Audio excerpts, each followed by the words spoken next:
Il n'y a pas de conte sur l'origine de conte, mais il y a beaucoup de mythes, comme tu dis, sur l'origine de beaucoup de choses. Chaque objet a son conte et à travers le conte, il trouve son origine.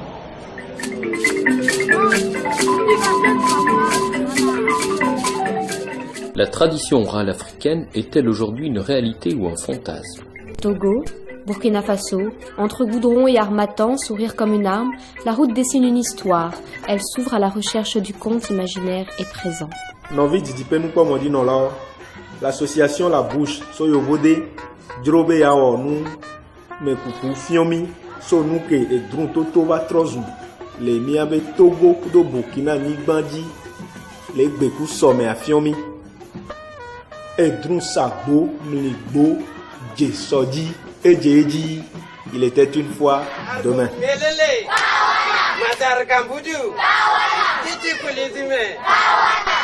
Là-bas aussi, Titi Koulizime, Argum Melele, Nazar Kamboudou.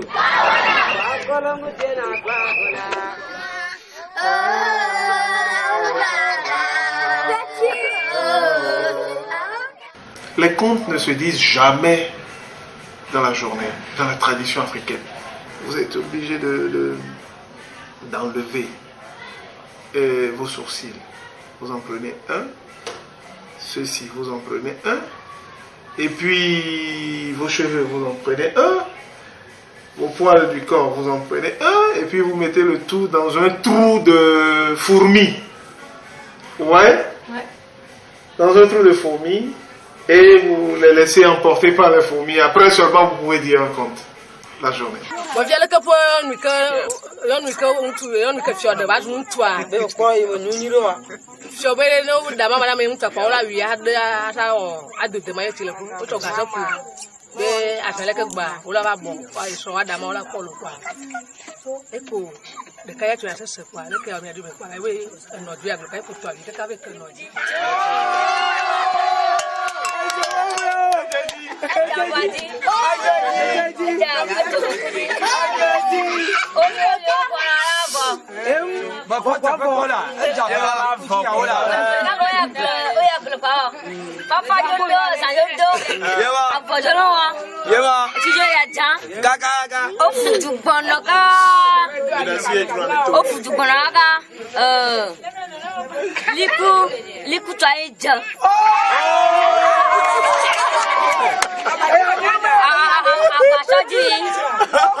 À Tikessi, la lueur d'un village sous les lampes à pétrole. Chacun prend la parole, jeunes et vieux, hommes et femmes et enfants, parfois avec audace, dans le cercle du voyage.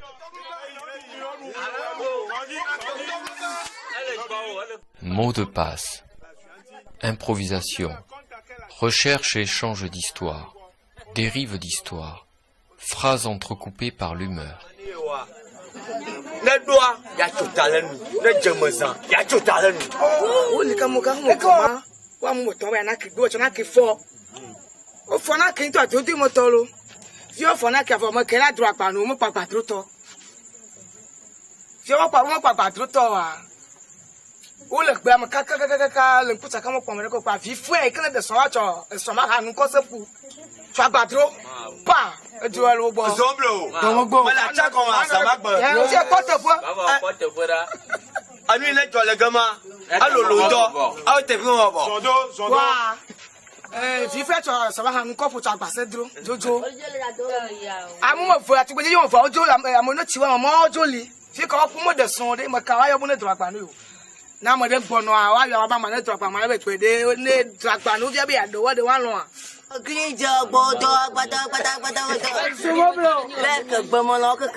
Berka wa kware.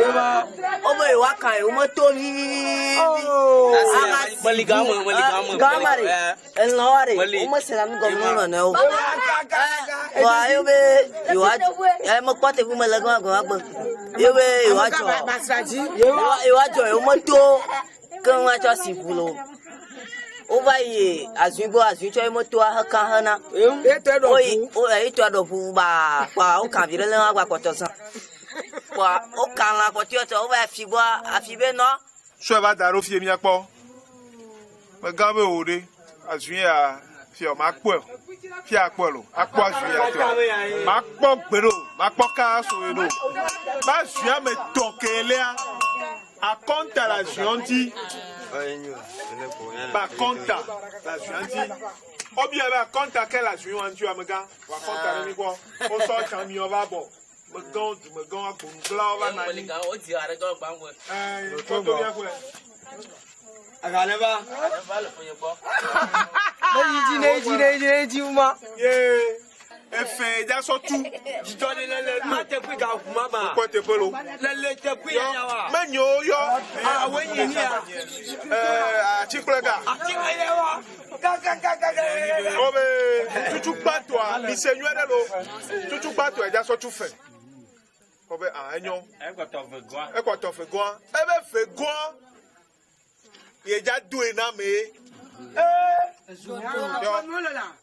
Eja do ena me la. Yo, me re do na che. Eja so tutu patwa so tu fe. Le boy eja do ena me. La soirée ne s'arrête pas à la veillée de conte. La danse et la musique prennent le relais dans un quartier du village.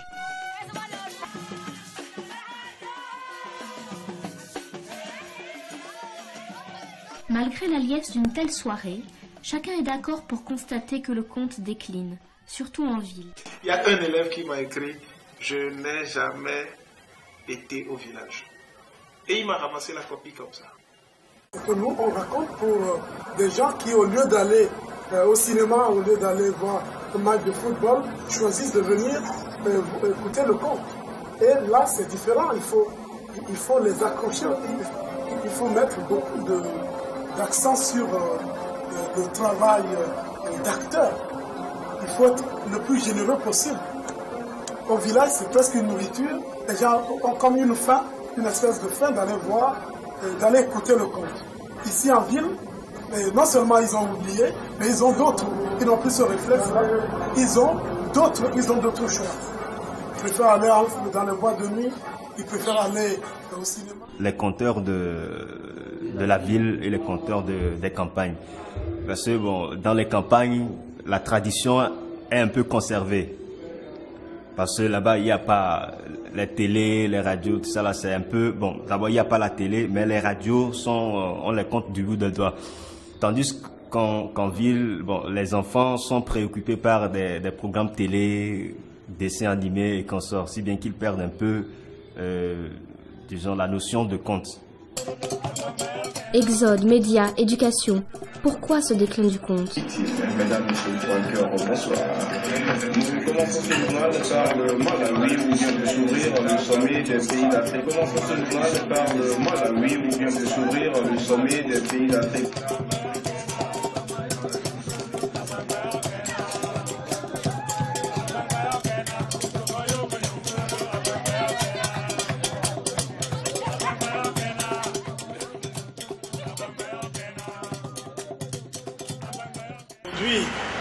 Je ne sais pas si c'est par l'arrivée même avant l'arrivée des télévisions, déjà l'exode rural, la volonté de s'industrialiser, de s'assimiler à l'Occident, fait que les contes ne sont plus célébrés comme autrefois. Ça, c'est une évidence. Moi d'abord, le fait que ça a eu une sorte de temps mort, moi je peux interpréter ça par la religion. C'est l'effet de l'islam, parce que l'islam condamne les contes. Les contes sont considérés comme des mensonges. Et là, avec vraiment la pénétration de l'islam, les gens ont cessé de raconter. Mais maintenant que les gens ont compris l'islam, parce que chaque jour il y a de la lumière de l'islam et les gens ont vu que ce n'est pas quelque chose de péché. On peut très bel et bien raconter et peut-être même vivre de ça. Le manque d'intérêt de la plus grandissant des enfants, de la jeunesse par rapport à notre tradition. Et puis aussi l'arrivée des nouveaux médias, la télévision. Nous sommes dans l'effet de surprise, l'effet d'éblouissement de la télé, c'est nouveau, c'est éblouissant, nous sommes dans ça en ce moment. La manière dont les Africains évoluent, ils imitent plus les Occidentaux. Cette influence fait que les contes, toutes ces histoires-là, ça disparaît. Cependant, la petite flamme brille toujours, comme si cet intérêt pour les contes était viscéral et inextinguible. Cette modernité-là, cette vie moderne est venue à un certain niveau où c'est trop compliqué. Et les gens commencent à se poser des questions.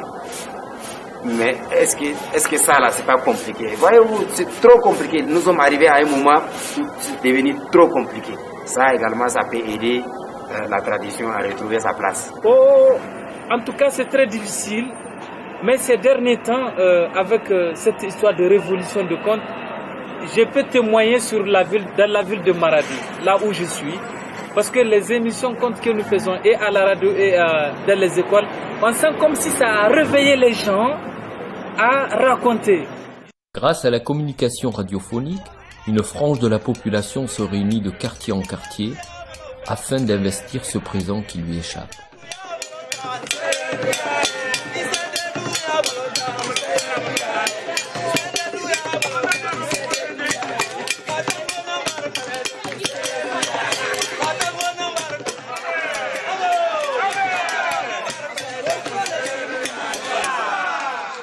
Savez-vous pourquoi nous sommes là ce soir? Non! Eh bien, c'est parce que nous voulons vous raconter des jolies histoires.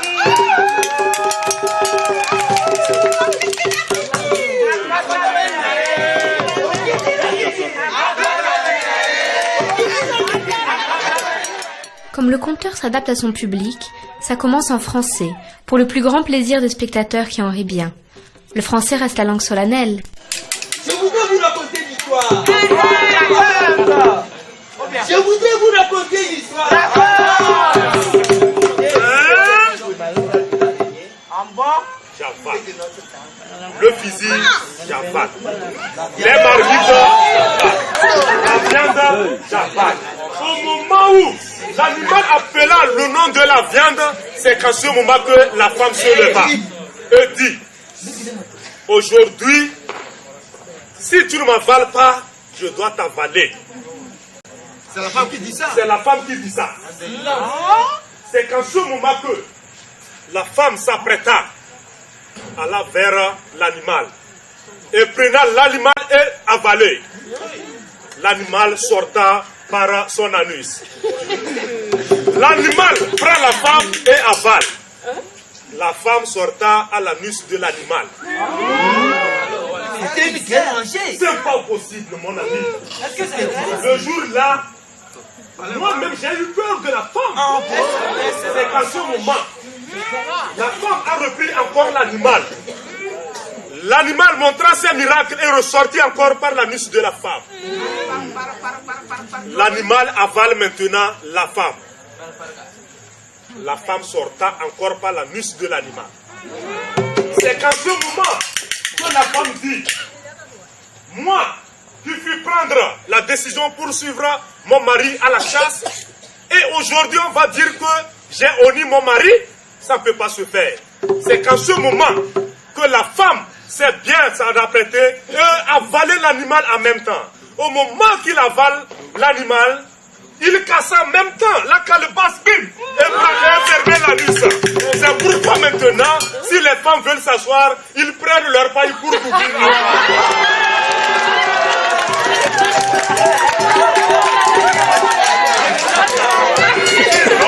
l'animal va ressortir encore. Voilà le pourquoi les femmes, pour s'asseoir, prennent des choses pour permettre d'avoir.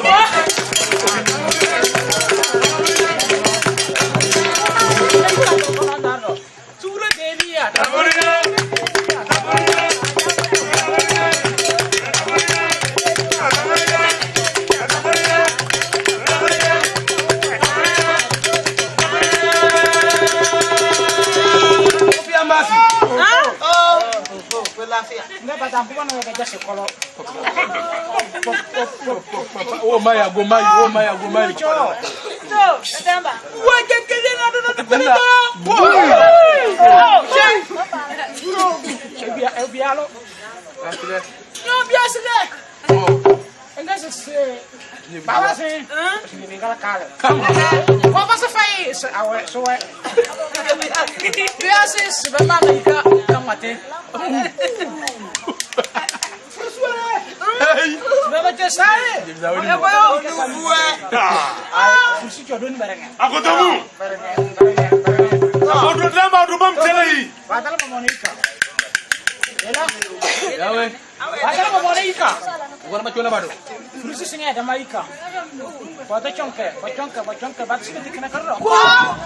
L'enregistrement des émissions de contes dans les quartiers de la ville. Donc il y a l'animateur qui prend l'enregistreur et qui se promène à travers la ville, dans les maisons, et regroupe les gens autour, disons, du chef de famille. Et bon, chacun essaie de raconter un peu ce qu'il connaît en matière de contes.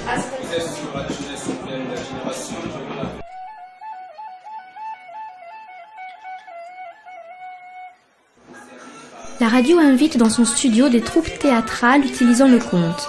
À titre d'exemple, la troupe Asokoto à la radio Excelsior. Par ce biais, la population partage le conte tout en lui conservant toute sa proximité. Joutes verbales, rires, chants, ajoute à ces veillées interactives le plaisir de se retrouver et de renvoyer à distance les informations concernant la venue du groupement Asokoto dans tel ou tel village. Les appels téléphoniques pleurent. Chacun veut offrir sa route à la troupe, lui proposer la célébration d'un événement, et les acteurs repartent de plus belle dans la liesse et la chaleur décrochée par l'envie de communiquer. La télévision organise aussi ses émissions de contes, alliant ainsi l'image au son.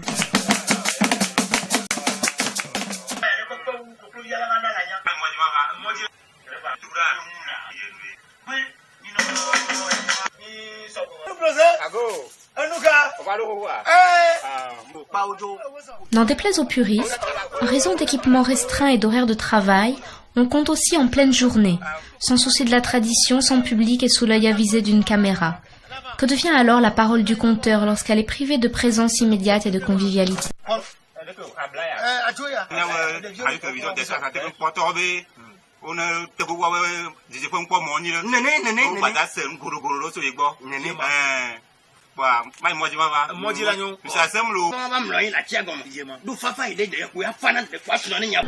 Plein feu sur le festival Yélène, présidé par Hassan Kouyaté et organisé par Ali Gallo. Entre Ouaga et Bobo, dans le cadre de CCF ou d'associations de quartier, se présente une multitude de conteurs venant d'Afrique et d'ailleurs, afin de nous faire découvrir leur savoir et leur histoire.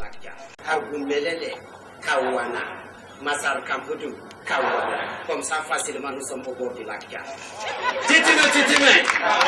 Titi coulisses, un peu Kawana comme ça. Titi coulisses, Argumelele, Massar Kampoudou. C'est l'histoire d'Amadaï. Amadaï est beaucoup mangé des omelettes. Casseur des œufs et bouffeur des omelettes. Ah ouais. Chaque jour, c'est comme ça. Un jour, Amadaï s'en va à la boutique, il achète 2 œufs. Il vient à la maison, il casse. Il n'y a ni le blanc ni le jaune dans l'air.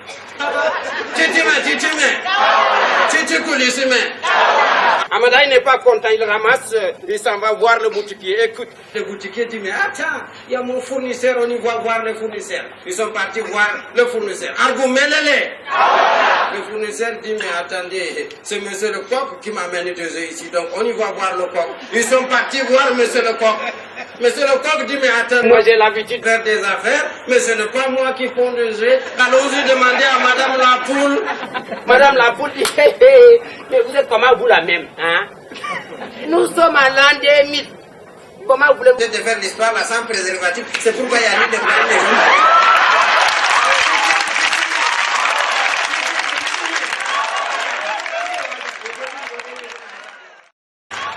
La poule alla chercher un gros fardeau de bois et elle amena. Le Zoulou alluma.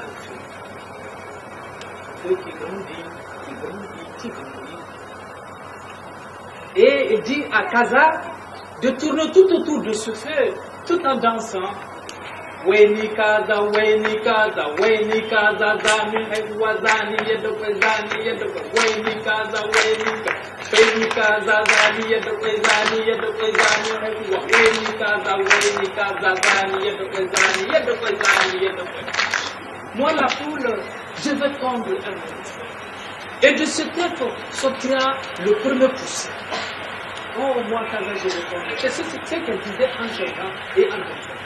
Weni Kaza, Weni Kaza, Weni Kaza, Zani, Yedokwezani, Weni Kaza, Zani, Alors, Mansourou était là, c'est-à-dire le chat, avec son couteau, les yeux fixés sur le chat. Allez, un peu plus vite encore. Weni Kaza, Zani, Weni Kaza, Zani, Weni Kaza, Zani,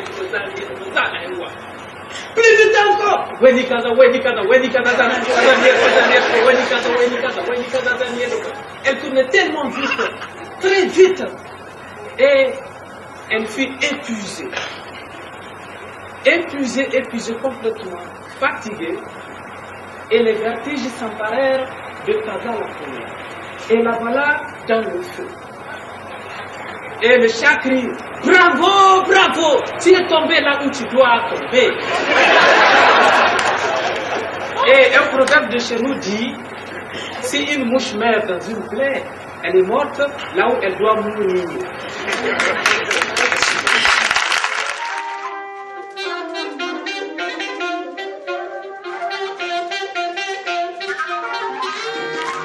Pendant que le tout petit Sinouchan, le chef d'évêque, le redoutable guerrier, ne comprend pas ce qui lui arrive. La main qui tient la lance s'agite. L'autre également. Ses pieds ne tiennent plus le sol. Et tout son corps est gagné par une irrésistible envie de danser. Oui. Ouais.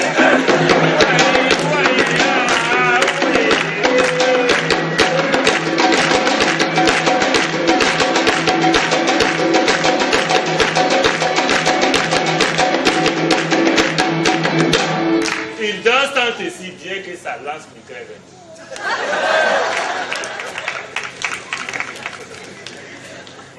C'est un chef de garde méconnaissable, borgne, aux habits déchiquetés, qui vient interrompre le conseil des vieux du village.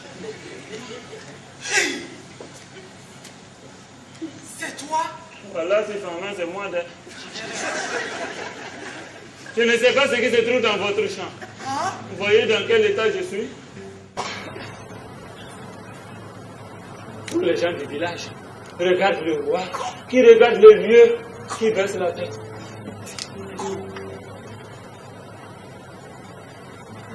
Et soudain,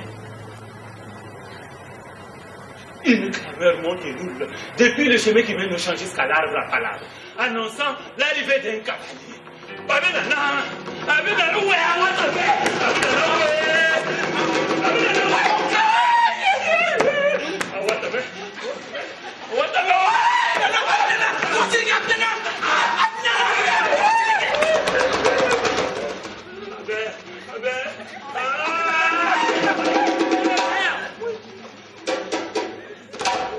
Et le cheval fonce droit vers l'arbre à palabre. Plus rapide que le feu qui prend la brousse. Plus rapide que le fervier qui prend les poussins. Plus rapide que le tonnerre du bernaille.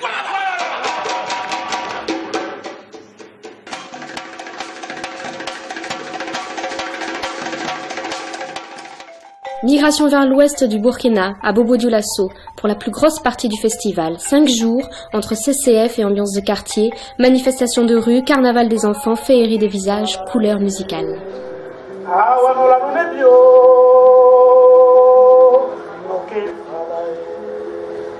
Elle m'a dit de vous dire qu'autrefois, il n'y avait pas de terrorisme, il n'y avait pas la vengeance, il n'y avait pas la haine. Il n'y avait pas la guerre. La lune m'a dit de vous dire qu'autrefois, le serpent était tisserand. Il confectionnait de jolis vêtements que seul Dieu portait. Autrefois était incomparable, car autrefois était vraiment autrefois.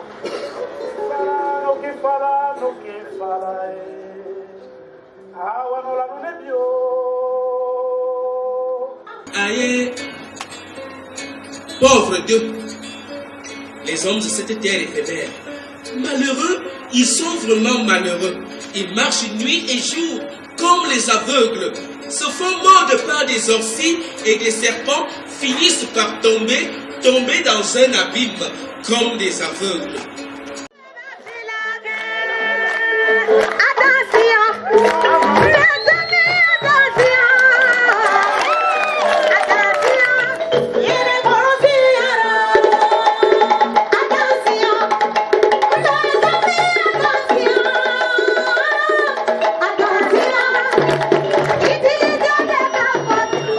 Association Djelia, brique rouge, point névralgique, le cœur palpitant du festival où chaque nuit se finit en musique, brassage des genres et des gens.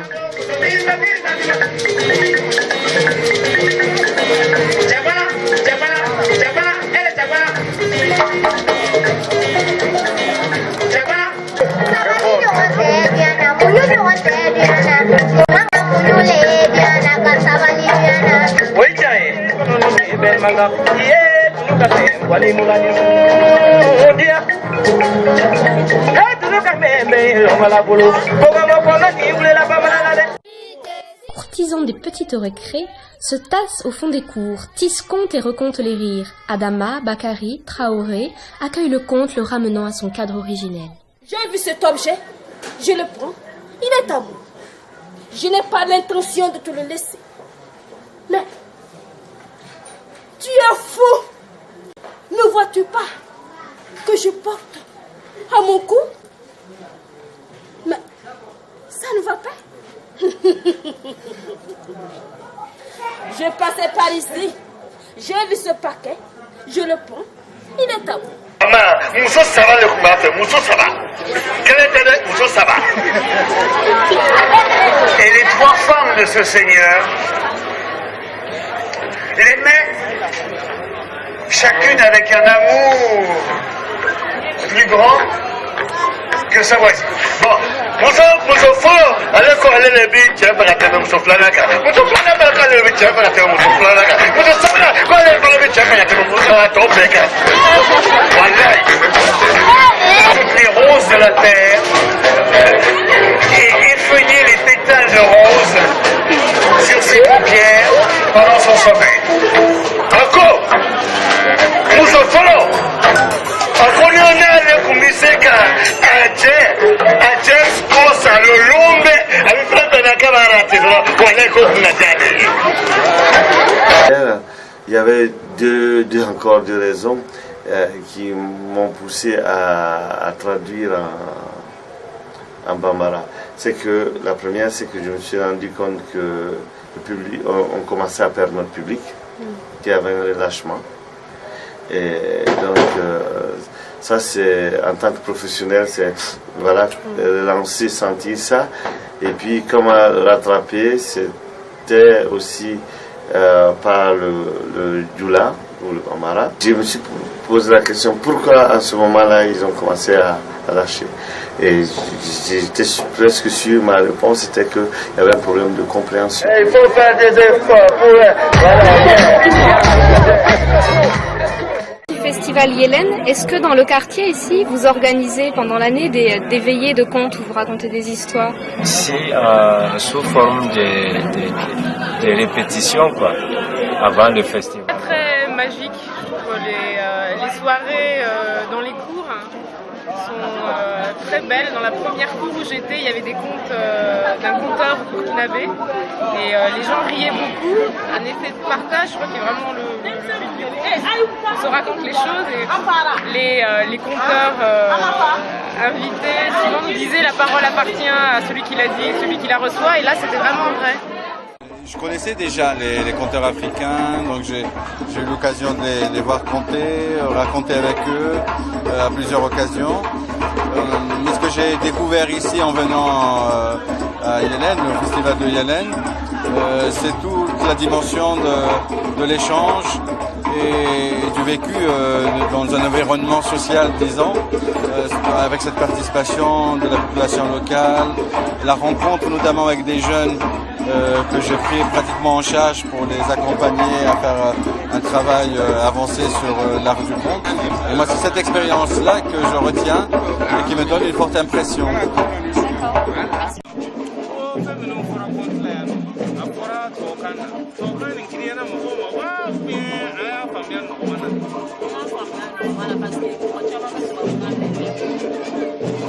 Elle dit bien que les messages ont très bien et bien passé, parce qu'à l'heure où nous sommes, beaucoup de personnes, même s'ils ne parlent pas correctement, ils comprennent ce que les Français est en train de dire.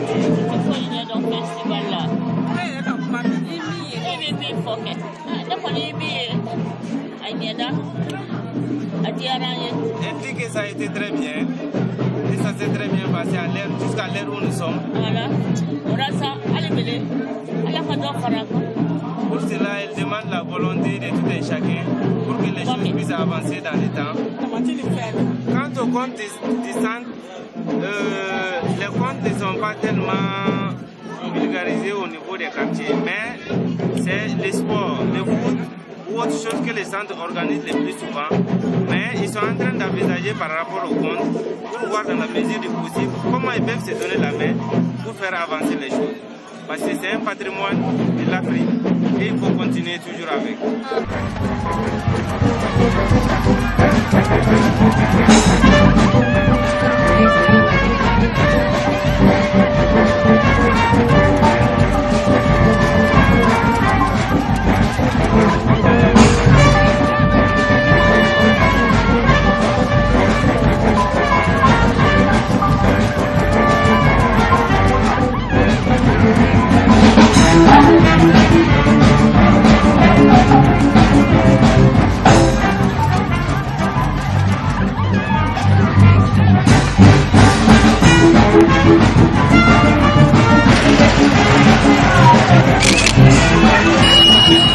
La fonction du conte est non seulement de nous divertir, mais aussi de nous enrichir d'un patrimoine et d'une morale évanouie dans le rêve d'une civilisation attachée à des valeurs plus terre à terre.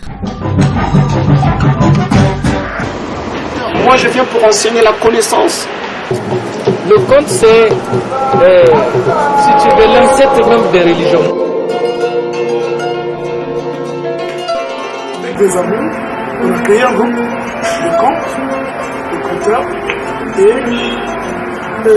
on avait aussi le souci de passer à côté, parce que on créait le groupe à un moment où il y avait trop de censure sur les créations artistiques, sur les pièces de théâtre, parce que forcément à un moment les gens écrivaient les pièces qui nous intéressaient, c'était des pièces trop engagées, des pièces qui faisaient la critique de la situation sociopolitique et tout, qui proposaient des choses. Alors c'est vrai qu'on était un peu exposé si on voulait continuer de travailler des pièces de théâtre classiques, modernes, africains, dans ce sens. Alors on se dit, on va faire les contes, on va raconter des mensonges. Alors quand on va raconter des histoires des animaux, même si on dit que c'est un animal qui a gouverné et qui a mal gouverné, ça ne dérangeait personne. Alors comme ça, on a choisi de faire. Et ça a eu beaucoup de succès, parce que des ministres, des gens de la haute classe sont venus, ils nous ont applaudi, ils ont trouvé que c'était génial.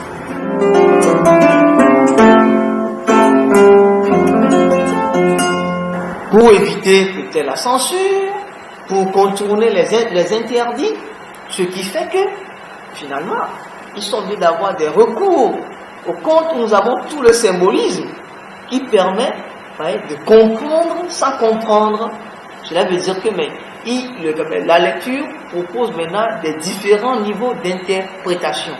Lukaya, conteur congolais, dresse une satire politique en interprétant à sa manière la mort de Kabila. Une fois dans un royaume, le royaume de Mabaya Kupola, les planches pourries, dans la langue de ma mère. Un grand royaume gouverné par un homme puissant, le roi Nkembo. L'ambiance, c'est ce que ça veut dire. Le roi Nkembo, le roi ambiance. Ce roi-là avait 59 femmes. 59 femmes. Un vrai roi. pas les rois d'aujourd'hui, hein, des à peu près, là, les compléments d'objet indirect, le sujet d'embrayement dans un pays. Un vrai roi digne de ce nom. Dans ce royaume, le fils du roi convoite le pouvoir et redoute qu'il ne tombe entre les mains de sa troisième sœur. Celui-là aussi, ça fait 30 ans de règne, mais il va quitter quel jour là? Il faut qu'il parte aussi. Mais plus que le roi gardait son secret, plus que le désir d'être au trône freinait une autre puissance dans le cœur du prince. Alors un jour, le prince décide de faire mourir alors son père. Renverser son père, prendre sa place, être au trône lui aussi comme son père, être roi. Alors qu'est-ce qu'il va décider? Il regarde parmi les femmes de son père. Il y avait là une très très jolie reine. Le prince élabore un stratagème en utilisant cette Le favorite. fils regarde, il dit ouais. La troisième femme de mon père, c'est la bien-aimée de mon père. C'est là la clé de mon problème. Surpris avec la reine, il est jeté en prison. Il s'évade. Son ami organise sa fausse mort. D'être roi, pendant que ton père est là, simplement reverser mon père sans pourtant faire couler le sang. Depuis quand dans ce royaume on devient roi sans faire couler le sang? En tout cas, tu... Non. Le roi est assassiné. Pendant 5 mois, l'on danse, l'on chante, l'on mange, l'on boit. C'est comme ça qu'on pleure les morts chez nous. Faut l'envoyer avec joie au royaume des mâles. Et puis un jour, on l'enterre comme ça, assis. Il reste comme ça. Qu'on l'enterre, mais quand même, le trône n'aime pas le vide. Il faut prendre une autre personne. Mais qui prendrait? On regarde dans le royaume qui veut passer. Tu l'as un matin, les mâles décident de frapper, d'agir. Coup de théâtre, le prince revient et s'octroie le poste de dictateur. Le prince héritier par force. Dictateur de fonction. Mention très bien. Et ton conseil royal. Vous savez, hein. Au moment où le prince, le roi, sur le premier décide, le deuxième, pour prendre la parole, pour décider d'une loi, les conseillers étaient tenus de voir physiquement le roi changer de forme. Et comme là. Le tyran devient fou et se suicide, rendant la liberté à son peuple. Le conteur s'adapte à son public pour l'emmener dans le royaume des mânes. Donc, il y avait des intellectuels, des gens qui étaient revenus de la capitale. Il y avait là des gens qui ne parlaient pas lingala. Qui parlaient Mulukutuba, c'est la deuxième langue congolaise, la deuxième langue traditionnelle. Il y avait ceux qui parlaient lingala, la première langue. Il y avait ceux qui parlaient Congo, la langue à moi maternelle. Il fallait compter en français, en lingala, en Congo, en Mulukutuba. Donc quand je dirais le lièvre, là c'est en français. Je dis Moloko en lingala. Je dis Ndjéché en Mulukutuba, Ndjéché en Congo. Et surtout, j'ai mes confrères qui veulent compter en Afrique. Voyez-vous, le conteur, c'est d'abord un tout, un homme orchestre. Pour être un bon conteur, il faut être un homme orchestre. Il faut savoir jouer à plusieurs instruments. Les instruments humains, c'est-à-dire avoir une belle voix qui porte, savoir chanter et être vraiment un homme prêt à improviser quelque chose. Gagner ma vie, donc je deviens un commerçant conteur. Donc le conteur, il n'était même pas un commerçant, il était au service d'un royaume.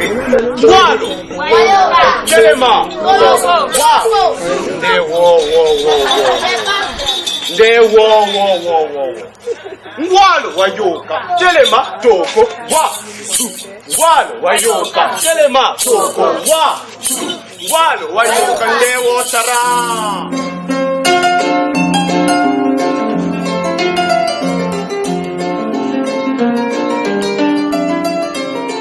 On consent que l'écriture tue le conte parce que finalement ce qui reste c'est quoi? C'est l'histoire qui reste.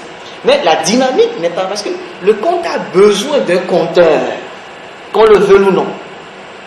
Le conte, justement, nos contes peuvent être fossilisés et devenir les contes Grimm ou bien les contes de Charles Perrault. Et puis, il n'y a même plus la chaleur du feu. Parce que quand on dit le conte autour du feu, et quand on dit le conte autour du feu, et le feu, c'est le feu de la... Parce que le feu a une double fonction chez nous. C'est le feu qui donne la vie, mais c'est le feu également qui enlève la vie. Vous voyez, comme on dit, la lumière éclaire et éblouit. Mais également, il y a le symbolisme justement du cercle, du conte, qui est perdu. Parce que maintenant, tout le monde regarde l'écran. Vous voyez? Et la notion de regarder ensemble l'écran, justement, c'est introduit la notion de l'individualisme. Chacun est attentif sur l'écran. Alors que, mais, lorsqu'on a formé un cercle, voyez, on se regarde tout en regardant, on regarde l'autre, l'autre me regarde, tout en regardant le compteur. Et puis bon, il y a des gestes qui se sont synchronisés. Or, le cercle du compte symbolise le cercle de la vie, le cercle du monde. Et le compteur se met au centre du cercle. Ça veut dire que c'est lui qui est au centre du monde. Et tous les regards sont tournés vers lui. C'est intéressant, mais vous voyez, il y a ce phénomène de la caméra. C'est-à-dire que je ne choisis pas, normalement, au niveau du compte, je dois choisir mes angles de vue. Or, le caméraman, justement, choisit pour moi. Peut-on parler de choc des générations? Force est de constater que la jeunesse actuelle prête peu d'intérêt au conte, alors qu'en contrepartie, une frange de la population un peu plus âgée se retrouve à travers ceci. Parce que je crois, mais quel que soit ce qu'on fait du conte aujourd'hui, nous jeunes maintenant, là, sans vous le mentir, monsieur, il va vraiment trouver un vrai moyen pour qu'on s'intéresse. Je pense que presque la totalité des habitants de la ville de Sokodé sont venus des villages environnants. Et là, je peux dire qu'en quelque sorte, la coutume, les mœurs ont été toujours gardées. Quand bien même il y a des problèmes de mondialisation avec les télévisions, l'Internet et autres. Je crois que c'est un souci réel de faire de nouveaux contes. On voit ça avec les conteurs modernes. Et ils créent de nouveaux textes. Ils cherchent à innover. Parce que nous sommes tous conscients qu'il faut proposer autre chose. Il ne faut pas continuer de ressasser. Le conte s'intéressait aux préoccupations de nos parents, qui ne sont plus nécessairement nos préoccupations. Si vous voulez que le conte soit utile, que ce ne soit pas une histoire de science-fiction et encore, il faut que le conte s'intègre dans nos réalités existentielles d'aujourd'hui. Peut-être que ça tient au fait que des conteurs sont partis en Europe. Et de l'Europe, ils se sont dit, mais le conte, ça a une valeur, on a écouté. Ils sont revenus ici, mais peut-être avec une idée peut-être justement plus intéressante pour des jeunes conteurs, plus dynamique peut-être, et ils sont restés dans la tradition tout en trouvant un mode d'expression qui leur était propre. Mais avec ce va-et-vient, quoi, avec le... En tout cas, moi, je sens ça très fort. Soumou Sowe Rosa, décédée le 29 décembre 2001 au CHU d'Atapamé, dans sa 80e... À l'occasion des veillées funèbres, on danse, on chante, on compte aussi. Dixit Jar Fanchede, c'est lors de la naissance que l'on pleure. À la mort, on sourit. Le jour où viendra le Seigneur. Et puis,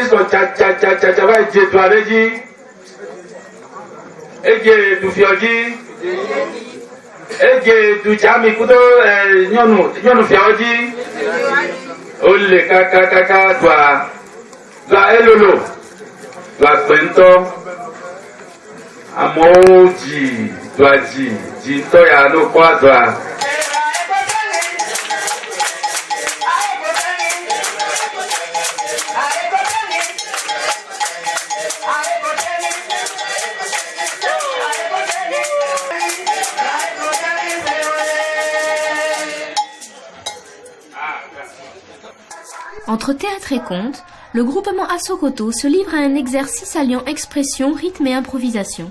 Ici, lors d'une répétition au lieu dit le bar La Sueur, leur siège social.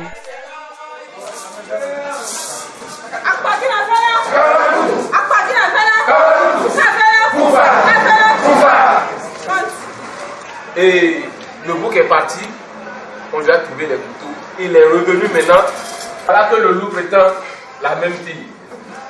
On me dit que la fille est malade, de trouver le loup pour faire cérémonie avant que la fille ne vive, pour que je ne sois son mari.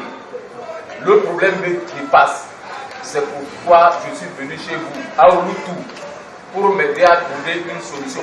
Moi, je tiens quand même à fournir le loup pour marier la fille là. On n'en fait pas. Ah bon? On n'en fait pas. Je vais faire maintenant. D'accord. Tu vas gagner. Hein? Tu vas gagner. Maman. Première fois.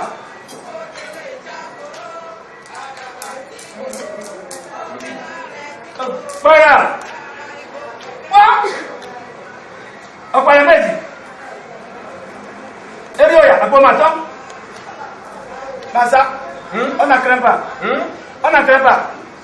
Bon, maintenant, on va aller chercher le coucou. À 3, le coucou. Hein, vous voyez? Et il va prendre le mari? Oui. Il va prendre la femme? Non.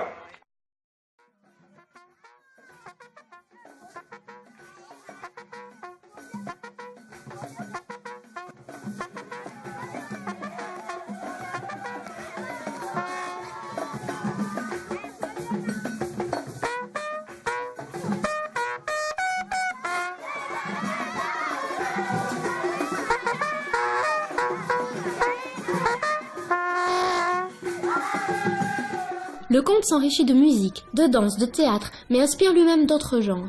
L'érudit Guy Missaudet dit même que la tradition orale réécrit le discours romanesque négro-africain.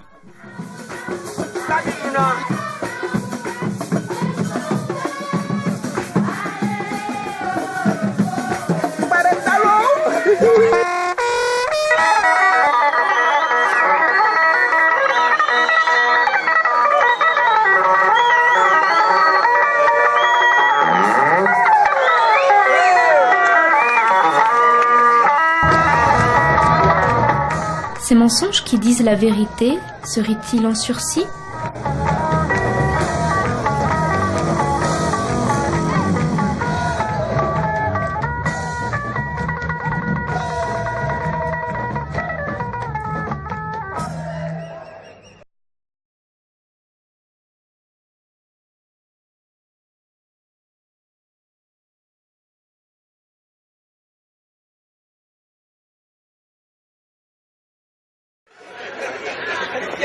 Dans mon village, on dit ceci. C'est celui qu'on ne connaît pas qu'on appelle hey, oh, toi là, hey.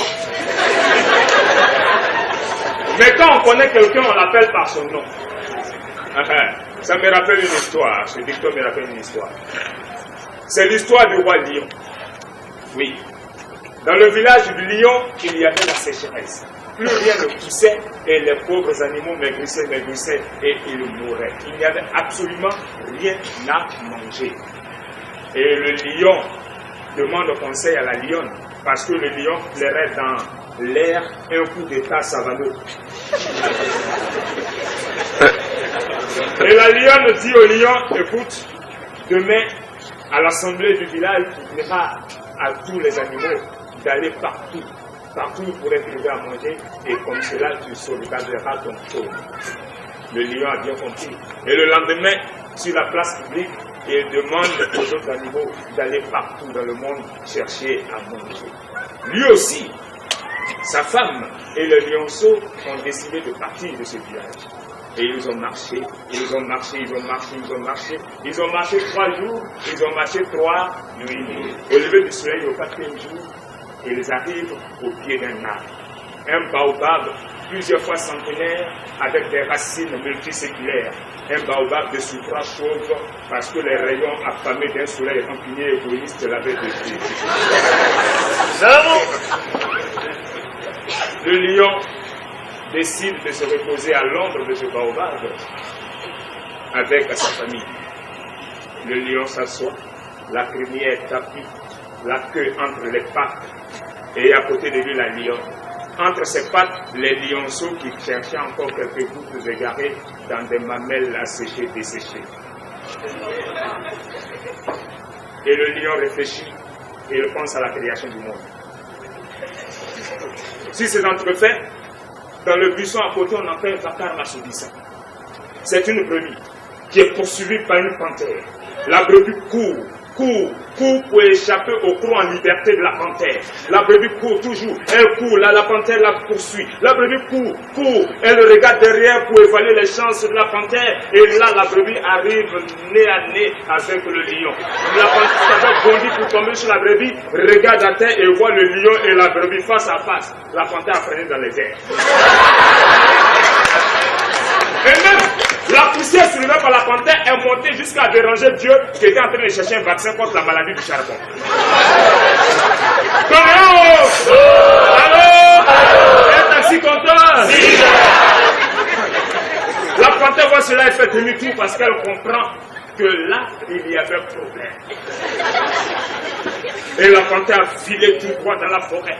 Tout droit dans la forêt, ce qui a fait dire aux esprits de la brousse que celui qui a entendu le lion rugir et celui qui a vu le lion rugir n'ont pas la même manière de courir. La brebis regarde le lion. Le lion affamé regarde la brebis.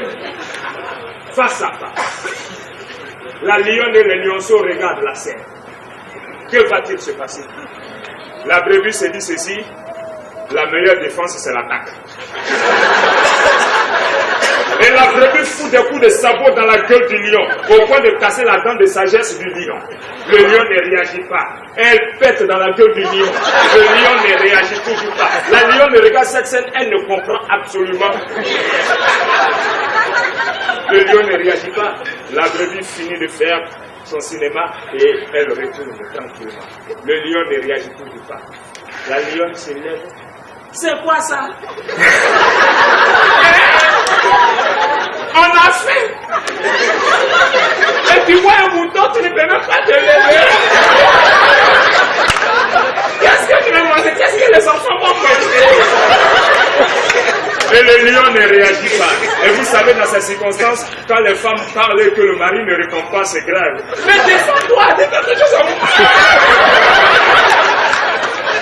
Mais le lion ne réagit toujours pas. La lionne ne veut pas retrouver ses lionceux. Elle a dit: ça, c'est votre père. Donnez-en. Je suis content. Le lion ne dit toujours rien.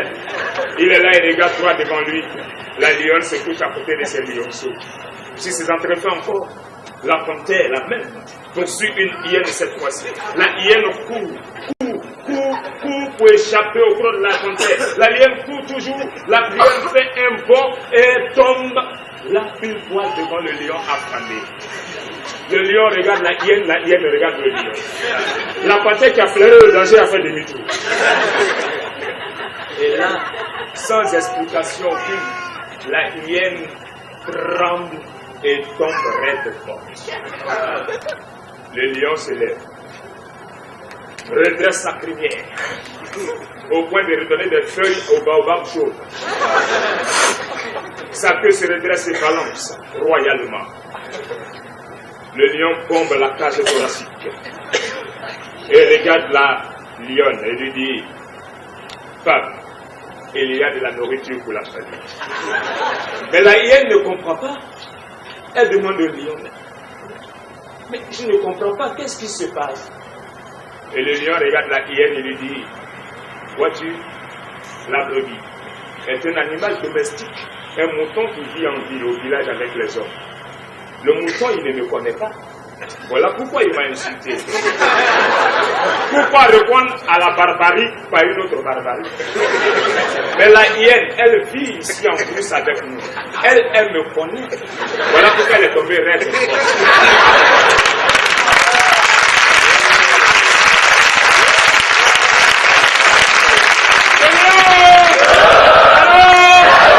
Un taxi content. Voilà pourquoi depuis ce temps on dit chez moi que quand quelqu'un est fort, il ne dit pas je suis fort. On sait qu'il est fort. Et c'est quand on ne connaît pas quelqu'un qu'on l'appelle héros. Mais quand on connaît quelqu'un, on l'appelle par son nom. Je vous remercie.